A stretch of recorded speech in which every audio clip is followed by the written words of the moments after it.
참 요즘 왜 이런지 모르겠습니다. 밤거리가 너무너무 공포스러운 그런 곳으로 변하고 있습니다. 김기혁 아나운서. 예, 이번에 서울 공릉동에서 있었던 일입니다.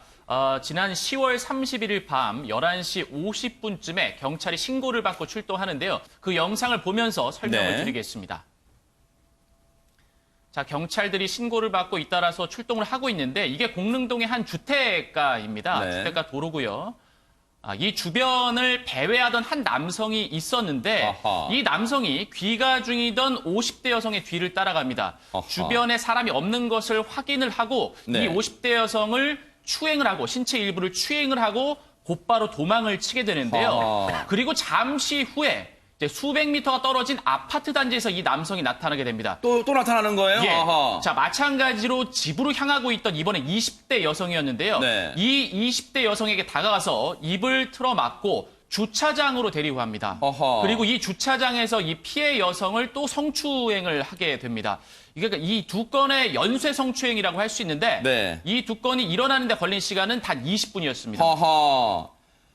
지난주에도 저희가 하룻밤 사이에 3차례 성폭행과 성폭행 미수 사건 전해드렸는데 이런 일이 또 일어나고 있습니다. 여성들을 상대로요. 그리고 저렇게 경찰이 출동했는데 과연 잡혔을까요? 다행히도 검거를 했는데 최단비 변호사님 잡고 보니까 대체 누구였습니까? 범인을 잡고 봤더니 고등학생이었습니다. 세상에. 그런데 이 고등학생이요. 처음에는 경찰에게 다른 사람의 신분증을 보여주면서 인적 사항도 속인 것으로 알려졌고요. 아하. 다른 사람의 주민등록증뿐만이 아니라 신용카드까지 갖고 있었다. 이렇게 알려지는데 보통 다른 사람의 신분증을 갖고 있는 것은 크게 두 가지죠. 하나는 다른 사람의 신분증을 도용을 해서 범죄를 저지르려는 목적. 두 번째는 내가 다른 범죄에 연루되어 있기 때문에 혹시 경찰의 그 불심 검문에 만약에 잡히게 되면은 다른 사람의 신분인 척 해야겠다. 이 두 가지 중에 하나인 게 보통의 가능성인데 신용카드까지 갖고 있었다라고 하는 것은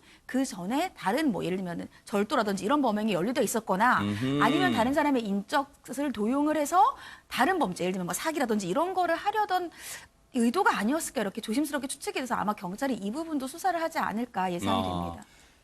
오윤성 교수님, 추행 자체도 엄청나게 죄질이 나쁜 사건입니다만 하마터면 더 큰 피해를 이 여성분들이 당할 뻔했습니다.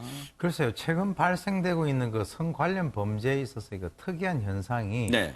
일단 뭐 어떤 그 성추행을 하거나 어떤 성적인 공격을 하고 뭐 성공을 했든 실패를 했든 한 번 딱 끝나고 난 이후에는 그 피해자가 경찰에 신고를 하게 되면은 자기에 대해서 어떤 추적이 들어올 것이다라고 생각을 해가지고 보통 이제 그 범행을 그만두는 것이 통상이거든요. 근데 지금 이제 뭐 며칠 전에도 보도가 됐습니다만 그런 사건이라든가 이런 사건들을 보게 되면은 일단 그 성추행을 하고 난 이후에 뭐 성공하거나 또 실패한다면 또 아주 그 짧은 기간에 또 바로 옆에 있는 또 피해자를 선정을 해가지고 범행을 하고 있다라고 하는 이런 특이한 것이에요. 네. 연속적으로 성적인 추행을 갖다가 해 나가고 있다라고 하는 것인데 네. 그것은 뭐냐면 요즘에 이제 어떤 그 성적인 뭐 어떤 만족을 추구하다가 그것이 좌절되거나 이렇게 되면은 자기가 추적을 당한다라고 하는 그 사실을 알고도 스스로 자기의 어떤 성적 욕구를 제대로 제어를 하지 못하고 있다라고 하는 그런 일종의 방증이 아닐까라고 그 생각이 들고요.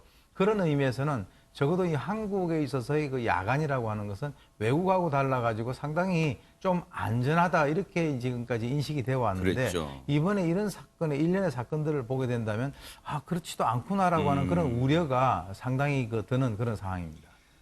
사실 이런 생각도 들어요. 오윤성 교수님의 그 지적에 정말 공감하면서요. 우리가 대한민국이 상대로 해외에는 치안이 잘 된 나라라고 알려 있는데 그게 대부분 큰 대로 있잖아요. 큰 대로.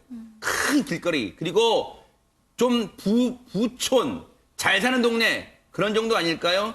나머지 동네도 다 이렇게 안전이 잘 돼 있다고, 치안이 잘 돼 있다고 과연 서울 시민들은 그리고 나머지 분들은 다른 지역 사는 분들도 생각할까요? 아직은 치안이 불안하다는 생각이 더 많이 드실 거란 말이에요. 그런데 강선우 평론가님. 네. 빠른 검거를 할 수 있었던 거는 시민들의 도움이 결정적이다 이런 얘기가 지금 있습니다. 네, 맞습니다. 이 피해 여성이 당시 비명을 굉장히 크게 질렀습니다. 아하. 그래서 이 여성의 비명을 들은 시민들이 이 남성을 제압을 하고 그리고 재빨리 신고를 했죠. 그런 다음 경찰도 빠른 출동을 보였습니다. 그래서 이 삼박자가 맞아서 다행히도 검거를 했는데요. 하마터면 큰일 날 뻔했습니다. 네. 이번 사건을 보면서 좀 순찰도 조금 더 자주 강화를 해야 될 것 같고요. 그리고 이웃의 소리에 밖에서 무슨 어떤 소리가 나면 거기에도 좀 귀를 기울여 봐야 될 것 같다는 생각이 듭니다.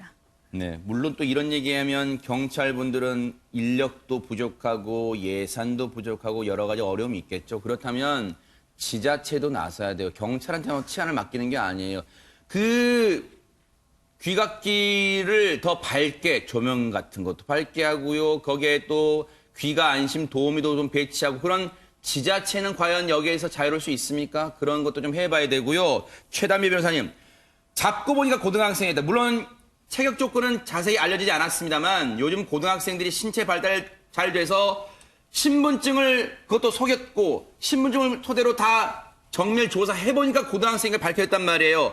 미성년자입니다. 어떤 처벌이 내려질까요? 고등학생이라고 하면 되어 있지 정확히 고등학교 몇 학년인지 그러네요. 알려지진 않았어요. 근데 만약에 고등학생을 하면 만 한 16세에서 18세 사이라서 이거는 형사미성년자는 아니잖아요. 아하. 그래서 뭐 소년법의 적용을 받을 수도 있고 형법의 적용을 받을 수도 있어요. 범죄소년이기 때문에. 그래서 지금 알려져 있는 두 건의 이 강제추행 이외에도 혹시 다른 건들이 있는지 아마 경찰의 수사 결과에 따라서 소년법이든 아니면 형법이든 처벌을 받게 되고요. 소년법의 처벌을 받는다고 하더라도 그렇게 뭐 아예 처벌을 안 받는다거나 이런 거는 아닐 것이라서 내가 소년이라고 해서 더 이상 처벌을 안 받는다 이러한 생각은 하면 안 될 것 같습니다. 네.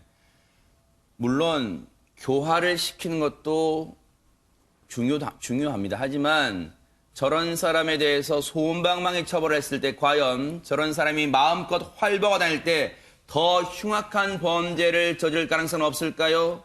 단죄도 반드시 필요해 보입니다.